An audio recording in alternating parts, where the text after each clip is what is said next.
As we analyzed in yesterday's video, Ukraine's Defense Intelligence Directorate publicly admitted to the assassination of General Igor Kirillov in Moscow.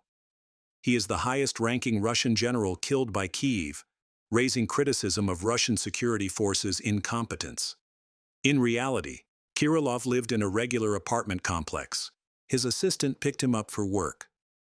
They were tracked and filmed during the explosion. This is, of course, a provocation by Kyiv to make peace negotiations with Russia more difficult.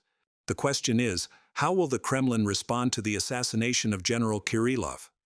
Should Russia retaliate with its full strength and destroy decision-making centers in Kyiv, or should they exercise restraint, hoping that peace talks with Donald Trump will yield positive results? This is a challenging question. We should also note that Russia's precise definition of decision-making centers includes the US and UK embassies in Kyiv. The Kremlin believes that Ukraine could accomplish nothing without Western intelligence and targeting data. In general, the upcoming Trump administration's stance is expected to follow a nationalist approach, negotiating for what benefits the US rather than serving the interests of a small elite.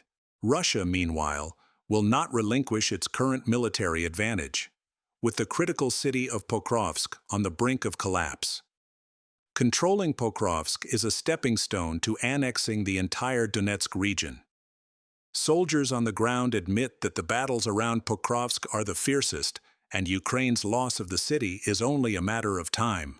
The Russians have made it clear they will not accept any temporary ceasefire, demanding a definitive, binding resolution that ensures long-term peace based on collective security. Otherwise, Russian forces will continue until their original objectives are achieved, at the very least, replacing the current regime in Kyiv and potentially ending Ukraine as a state. For Western leaders, this would be a catastrophe akin to Afghanistan. To avoid such a scenario, Trump's administration must prioritize a solid commitment to Moscow. Trump previously declared that Ukraine must cede territory. If Kyiv refuses, he will cut aid to Ukraine and partially lift sanctions on Russia. This indicates some level of concession to Russia, which Moscow naturally hopes for, but remains skeptical about. Notably, in 2019, RAND, a U.S. Department of Defense think tank, released a report on the primary causes of the Ukraine conflict, titled, "Extending Russia, Competing from Advantageous Ground." The summary reads, "This report examines a range of possible means to extend Russia. As the 2018 National Defense Strategy recognized, the United States is currently locked in a great power competition with Russia. This report seeks to define areas where the United States can compete to its advantage. This report examines Russia's economic, political, and military vulnerabilities and anxieties based on quantitative and qualitative data from Western and Russian sources. It then analyzes potential policy options to exploit them, ideologically, economically, geopolitically, and militarily, including air and space, maritime, land, and multi-domain options. After describing each measure, this report assesses the associated benefits, costs, and risks, and the likelihood that the measure could be successfully implemented and extended to Russia. Most of the steps covered in this report are in some sense escalatory, and most would likely prompt some Russian counter-escalation.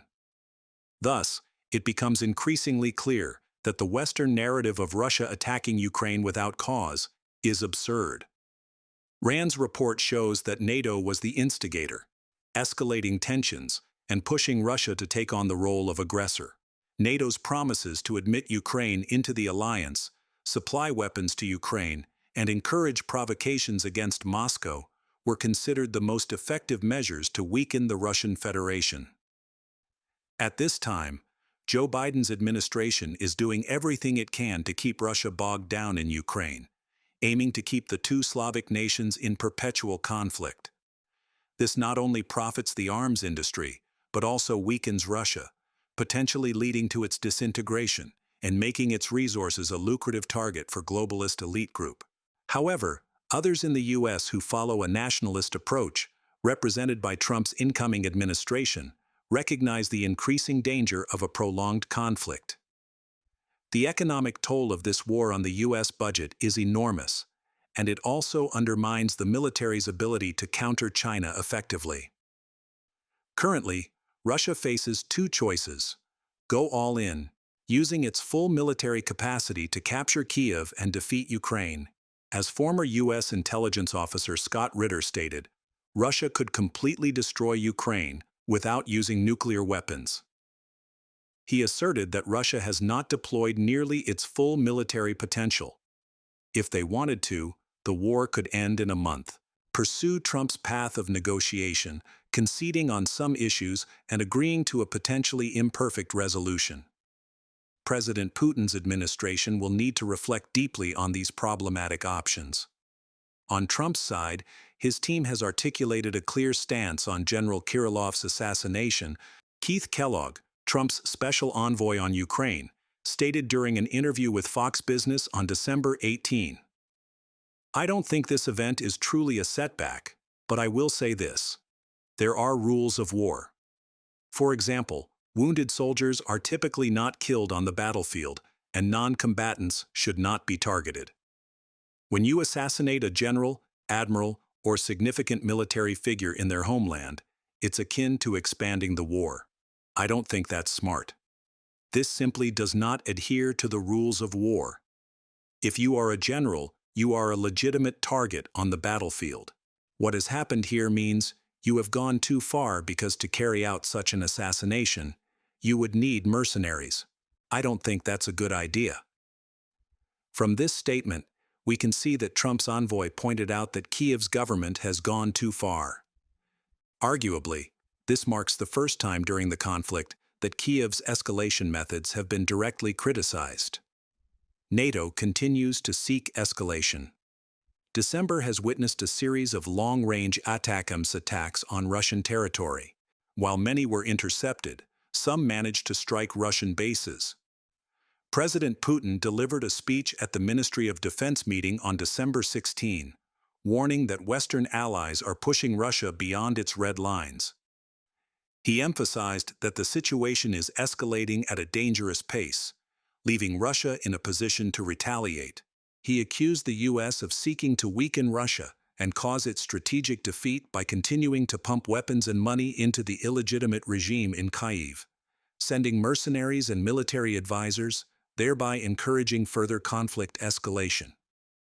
He remarked that the Biden administration employs a simple tactic: pushing us to the red lines from which we cannot retreat, and when we begin to respond, they immediately alarm their citizens, claiming that previously it was the Soviet threat, and now it is the Russian threat. Notably, on the same day President Putin issued his warning, President-elect Donald Trump also delivered a speech at Mar-a-Lago on December 16, stating that he could reverse President Biden's decision to support long-range missile attacks on Russian territory. Trump called it a major mistake to greenlight such escalation without consulting him. When asked if he could reverse the decision, the president-elect replied, "I can, yes. I think it's a foolish thing to do." This comment marked the second time in a week that Trump expressed concerns about Ukraine's long-range attacks. In an interview with Time magazine, Trump stated he absolutely disagreed with Biden's decision. The Kremlin acknowledged Trump's remarks, agreeing with the president-elect's stance, which aligns with Russia's position that there is a deliberate scheme behind this escalation. President Biden approved long-range attacks on Russia, despite clear warnings from Moscow that such escalation increases the risk of nuclear war. In response, President Putin officially revised Russia's nuclear doctrine, lowering the threshold for the use of atomic weapons. During his press conference, Trump stated President Zelensky should be prepared to negotiate a deal with Russia to end the war. Amid unprecedented escalation by the deep state in multiple hotspots since Trump's election, it is becoming increasingly clear that these moves are designed to complicate the new administration's efforts, particularly by pushing the U.S. into confrontation with Russia. Now, newly appointed NATO Secretary General Mark Rutte has called for the alliance to commit to Cold War-level military spending by 2030. By doing so, he instills in NATO members the belief, as President Putin recently stated, that present-day Russia poses a threat similar to the Soviet Union.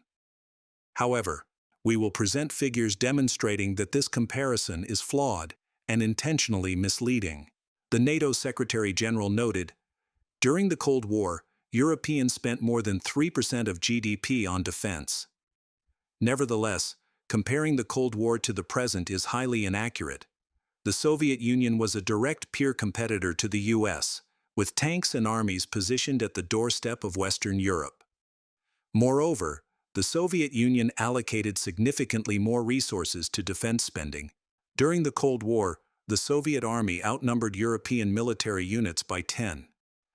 The Soviet Union could expand its forces to 8 million personnel within 30 days, while the CIA assessed that the US lacked sufficient troops or resources to counter Soviet provocations. In the 1990s, the Soviet Union's population was 288 million compared to 247 million in the US. These facts illustrate that the Soviet Union was an equal, if not a superior, competitor to the US. Today, however, Russia is not a peer competitor to the US or NATO by any conventional economic, demographic, or military measure, except for its nuclear arsenal, which rivals or surpasses the US.